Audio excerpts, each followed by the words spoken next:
the Texas A&M Aggies. Oh boy. Buckle up.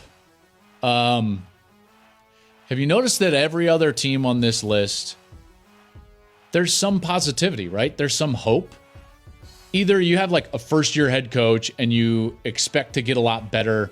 There's been some development during the course of the year. There's a schedule that you feel like, yeah, we can get the requisite games in order to be a bowl team. There's none of that at Texas A&M. None of that. This is not good. A&M is in a really bad place. So let's take a look first at where they're at before we can evaluate or even suggest where they need to go from here. They're 3-4, and this is a team that is much different than, let's say, their state brethren in the University of Texas, which is much closer to 6-2 and 7-1 than 5-3. A&M is 3-4, and they're way closer to 1-6 than they are even, what? 6 wins? For sure. They are not a very good team right now. You've got all of the suspensions happening. They've had injuries, and obviously nothing you can do about that.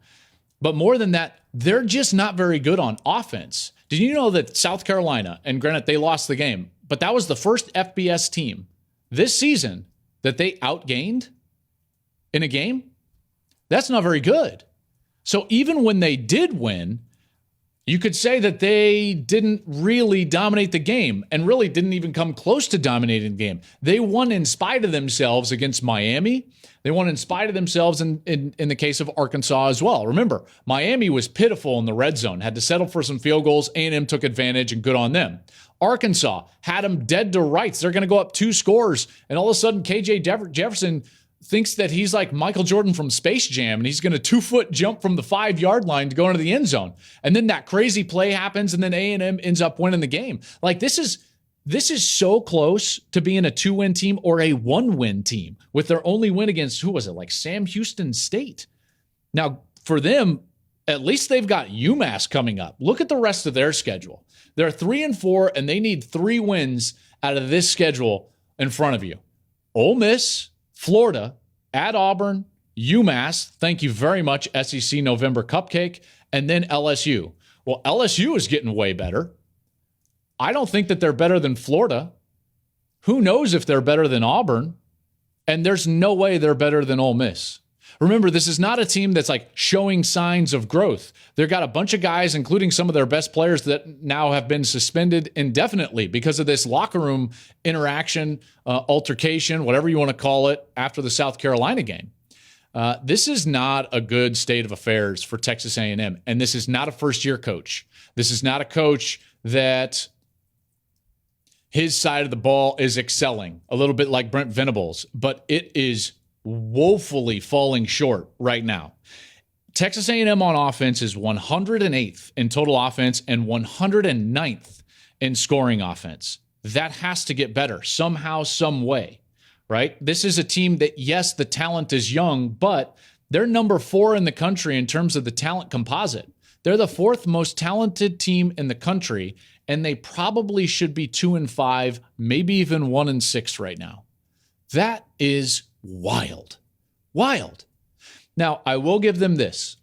A lot of that talent is really young. They have 10 5-star players that were recruited as 5-star players on their team. 9 of them are sophomores or freshmen. 8 of them are actually freshmen. So really young, and I understand that. So they've got to develop. But have we seen anything develop in Jimbo Fisher's 5 years? Because I haven't. Their offense has gotten worse. The talent at wide receiver doesn't develop. The offensive line hasn't developed. He can't get the quarterback position right at all. It continues to fall short of what you would call championship caliber or the standard in the SEC. So this is not a good spot right now. And I think that they are, even if you gave them, so yeah, they're going to beat UMass. But then they've got to win one of those other games that it's like, are they going to win? I don't know. Just to be 5-7. They haven't been sub 500, 5-7 since 2009 under Mike Sherman. Like this is a bad deal. And why is it a bad deal? There's nowhere to go. Okay, so every other one of these examples, I talked about where they can go. Texas, small details, they can get better. Notre Dame is getting better. The recruiting's getting better. Everything you can say is on the up, right? Brent Venables is recruiting really well, and you would think that a guy with his pedigree is going to develop the defense. Now, we'll see if that comes true or not, but you would think that that's going to develop. So it's trending up, okay? With Dylan Gabriel, they're going to go to a bowl game. Texas A&M, they don't have that. And you're in the 5th year with this guy, Jimbo Fisher, and just gave him $95 million. So they just signed away all their leverage. See, normally an athletic director could go to a coach and say, you've got to change your offensive staff. You've got to do something different. And you could see that, like, yeah, of course, right? Of course you're going to have to. Your head coach is trying to call the play. You're 108th in total offense, 109th in scoring offense. Of course you're going to have to change. But what leverage do they have over Jimbo Fisher? None. They don't have any leverage over him. His buyout at the end of the year is $85.95 million guaranteed. He's sitting there saying, please, I wish you would. I mean, can you imagine having that contract? He's got all the leverage. He doesn't have to change if he doesn't want to. Who's walking in the room and telling him he has to change? He says, or what? See, that's why they're in such a predicament at Texas A&M. This contract that they just gave him is awful. Fully guaranteed, $9.5 a year, pay him $85.95 million. By the way, even if it's bad next year, great. Pay me my $76 million. I mean, are you kidding me? So this is hard, right? This is hard. And I'm not just trying to jump on and hammer Texas A&M. I'm not. I'm just saying, as a program, there's programs that have hope that have been disappointed, and then there are programs that don't really have hope. And right now, for Texas A&M, I don't know if they have hope. So let's recap where we're at. Okay, so let's recap all of this. We've got these 4 programs. We had Texas, we had Notre Dame, we had Oklahoma, and now Texas A&M.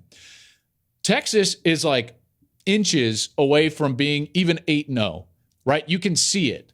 A couple of bounces of the football, and they're right there. They're going to be fine, and you would think that would continue. Now, do they have to hold on to leads better? Yes. Does their quarterback have to develop? Yes. But it's there. Sark has a track record with quarterbacks. All of it is there. Small things, and they're right there. So I feel the best about Texas of these 4 programs. Then you've got these 2 programs with first-year head coaches. Never been head coaches before, first-year head coaches, and they're starting to find their footing a little bit. Even Oklahoma, who got shellacked by by Texas, they get their quarterback back and they're able to win a game. I know it's tough, but that defense should start getting better. The offense at least is good enough to go out there and get you a couple of wins and go to a bowl. Notre Dame the same way. They're getting better. They're developing. They're 4-1 in their last 5 games. The run game is getting better. You would think with their schedule that they're going to be able to go to a bowl game. So here's these 3 teams that it's like, okay, they've been disappointing, but you're probably going to get to that carrot at the end of the year and go to a bowl game. A&M, probably not the case. A&M is probably not going to a bowl game with a head coach in his 5th year that the buyout is $85.95 million. That's rough. That's rough. I think one of the things, if you're looking for hope for Texas A&M, is their quarterback, their young quarterback. I believe it's Connor Wegman. And Connor's a really talented player. He got in against South Carolina, and I'm interested to see what he brings to the table. It makes me wonder, though, if he's going to be really good, then why wasn't he playing anyways? Because the quarterback play that they've had to this point in the season hasn't been close to good enough. So that always makes me think, like, he's clearly not ready, because Jimbo would be desperate to put anybody else in there, because Haynes King ain't the answer, right? They need better quarterback play, and they need it desperately. So where does that leave A&M? The other ones, you feel like, okay, they're going to be all right. Where does that leave them? They need to adjust. Okay, so this is going to become an off season where they're going to miss a bowl game, most likely, and Jimbo Fisher is going to have to look deep, deep, deep down within his own program and make hard choices. And other head coaches have had to do this throughout the history in college football, by the way. I've wrote down some amazing head coaches, national championship winning head coaches, guys that have built programs that have had to make tough decisions about themselves calling plays, or about longtime coordinators that have been calling plays, or about just adjusting to style. You want me to go through them? Let's just start with this. Do you remember Mike Gundy used to be the play caller for Oklahoma State? It wasn't until he gave up play calling duties that Oklahoma State really took off to what they are now, which is a team that usually every year or every other year is going to win 10 games. Let's see. Bob Stoops. What was it? 2011, 2012. He had Josh Heupel. Heupel had won a national championship for him, but he needed a change. He changed his entire offensive staff and brought in Lincoln Riley. That was an adjustment that worked. Right away, they were better. Right away, they were better. Gary Patterson did this at TCU. He was a defensive-oriented head coach that wanted to win a very specific way. And he realized once they got into the Big 12, I need to change. He brought in Sonny Cumbie and Doug Meacham, and boom, right away they were a playoff caliber team, co-champions in the Big 12 with Baylor. Mike Bellotti did this at Oregon, right? They were pretty good. And then he went out and adjusted and brought in Chip Kelly as an offensive coordinator, and it really made them take off. Those adjustments paid off huge. Urban Meyer did it with Ohio State, bringing in Ryan Day. That offense is light years better than it was before Ryan Day got there. Their program is better since Ryan Day got there. Nick Saban has done this. Yes, he was winning national championships, but he realized when he lost to Clemson and Deshaun Watson, when he was facing guys like Johnny Manziel, that he needed to adjust on the offensive side, and he did. He went out and he brought in Lane Kiffin, and then he brought in Steve Sarkisian. He started recruiting different styles of quarterback. These guys all adjusted. This is like the royalty. By the way, another national champion, Ed Ogeron, did this. He knew that he was going to need a transfer quarterback and maybe a different play caller. Brings in Joe Brady and Joe Burrow in order to adjust, and they won a national championship. So Bob Stoops, Gary Patterson, Mike Bellotti, Urban Meyer, Nick Saban, Mike Gundy, Ed Ogeron, and there's probably countless more. But you think, Jimbo Fisher, that you're better than these guys? Adjustment is needed at Texas A&M, and it's going to have to start this offseason. I think he knows that, and we'll see where it goes.